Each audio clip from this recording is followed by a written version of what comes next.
Que savez-vous vraiment de Marie-Antoinette ?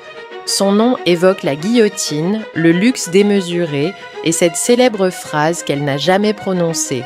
Mais si on vous disait que derrière l'image de la reine d'opéra se cachait une mère dévouée, dont le destin tragique a englouti pas moins de 8 enfants, 4 qu'elle a mis au monde et 4 autres qu'elle a adoptés. Leur vie, remplie de secrets et de souffrances, sont bien plus sombres et choquantes que vous ne l'imaginez.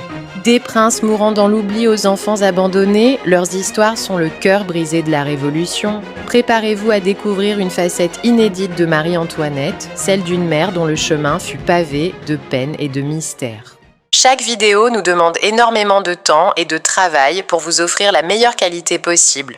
Alors votre soutien fait toute la différence. Pour ceux qui veulent en savoir plus, consultez la description pour les sources. Pour comprendre Marie-Antoinette la mère, il faut d'abord revenir à Marie-Antoinette la jeune mariée. En tant que princesse autrichienne, son union avec le dauphin de France en 1770, Louis-Auguste, n'était rien de plus qu'un traité de paix. C'était une affaire politique censée sceller une alliance fragile entre deux grandes puissances.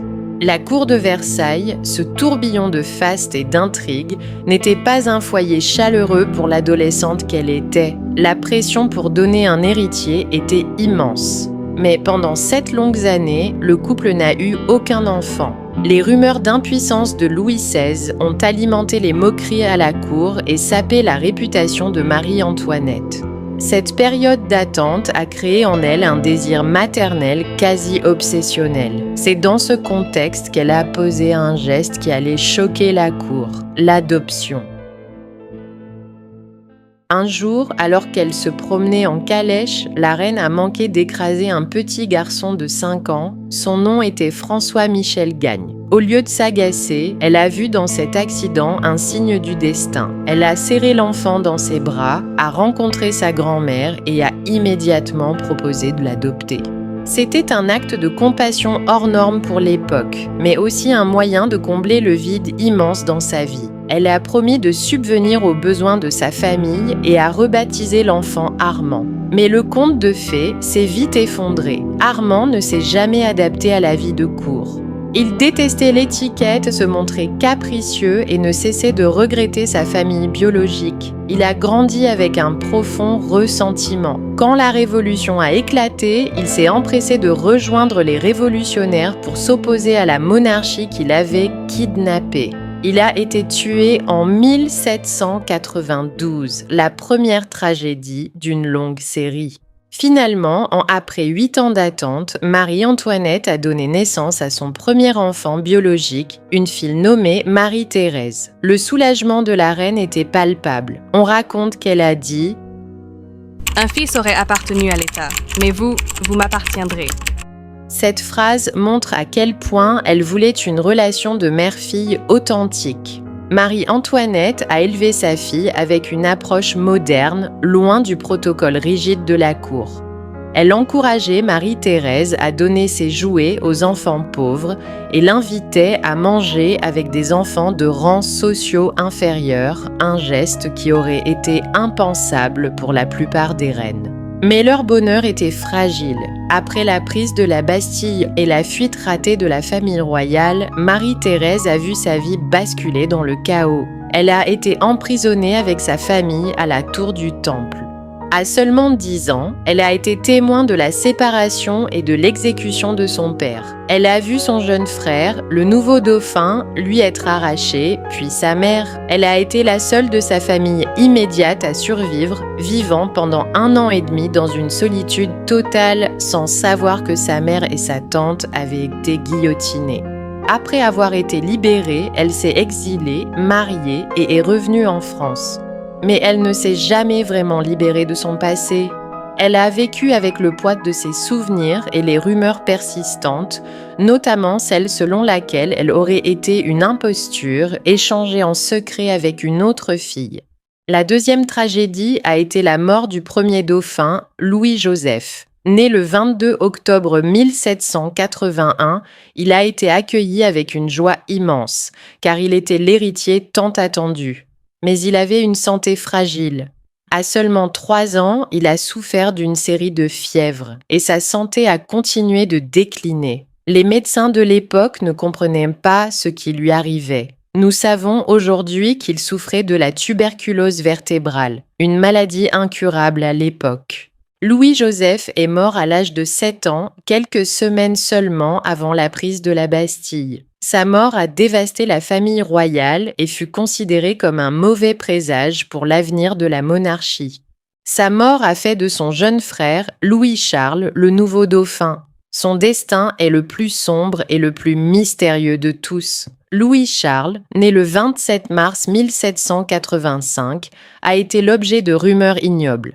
Ses ennemis politiques ont répandu l'histoire qu'il était le fils illégitime d'un amant de Marie-Antoinette, Axel von Fersen. Ces rumeurs, jamais prouvées, ont été utilisées pour déstabiliser la reine. Le jeune prince a été emprisonné avec sa famille au Temple avant d'être séparé d'eux de manière brutale le 3 juillet 1793. Placé sous la garde d'un cordonnier révolutionnaire, il a été maltraité et humilié. On raconte qu'il a été forcé de signer des documents accablants contre sa mère. Après cela, il serait devenu mutique. Louis-Charles est mort à 10 ans dans des circonstances suspectes. Bien que l'autopsie ait conclu à la tuberculose, de nombreux royalistes sont convaincus qu'il a été assassiné. Son corps a été enterré dans une fosse commune et son cœur, retiré en secret, a voyagé de main en main pendant des siècles. Le sort de Louis-Charles a donné naissance à l'une des plus grandes légendes de l'histoire de France, celle du dauphin perdu. Des dizaines d'hommes ont prétendu être le prince. Le plus célèbre d'entre eux fut Karl Wilhelm Naundorff, un horloger prussien qui connaissait de nombreux détails intimes sur la vie de la cour. Ses partisans étaient si nombreux qu'il a fallu une intervention de l'État pour le dénoncer. Il est mort en 1845, toujours en affirmant être le roi légitime. Ce n'est qu'après 1998, grâce aux avancées de la science, que la vérité a été révélée. Des scientifiques ont comparé l'ADN du cœur du jeune prince qui avait été conservé à celui des cheveux de Marie-Antoinette. Le verdict a été sans appel, il s'agissait bien du dauphin Louis-Charles. Le mystère était enfin résolu, près de 2 siècles après sa mort. Marie-Antoinette avait aussi le cœur assez grand pour adopter d'autres enfants. En 1787, elle a reçu en cadeau un jeune garçon du Sénégal, réduit en esclavage, du nom de Jean Amilcar.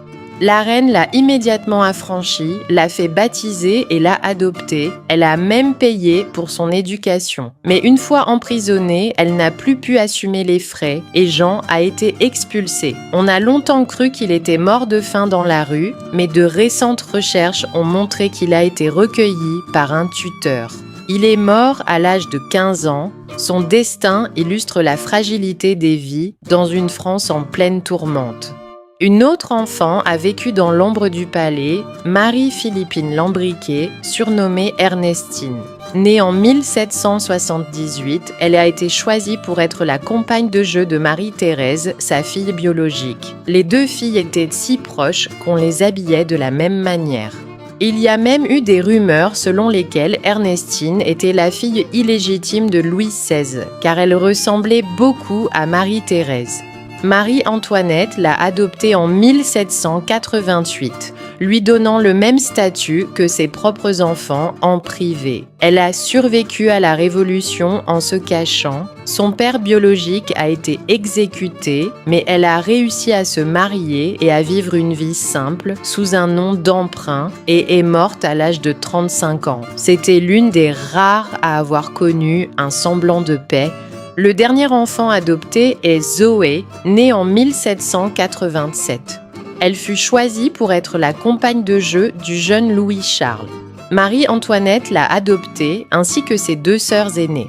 Mais au début de la Révolution, Zoé a été envoyée dans un couvent pour sa sécurité. Une fois la reine emprisonnée, plus personne n'a payé pour elle et son destin reste un mystère. Pour récapituler, Marie-Antoinette a eu 8 enfants, 4 biologiques et 4 adoptifs. Elle a d'abord eu Marie-Thérèse, née en 1778, l'unique survivante de sa famille proche, et Louis-Joseph, né en 1781, le premier dauphin qui est décédé à 7 ans. Le destin de son frère, Louis-Charles, né en 1785, le deuxième dauphin, est le plus tragique puisqu'il est mort en prison, alimentant la légende du dauphin perdu jusqu'à ce que l'ADN le confirme en 1998.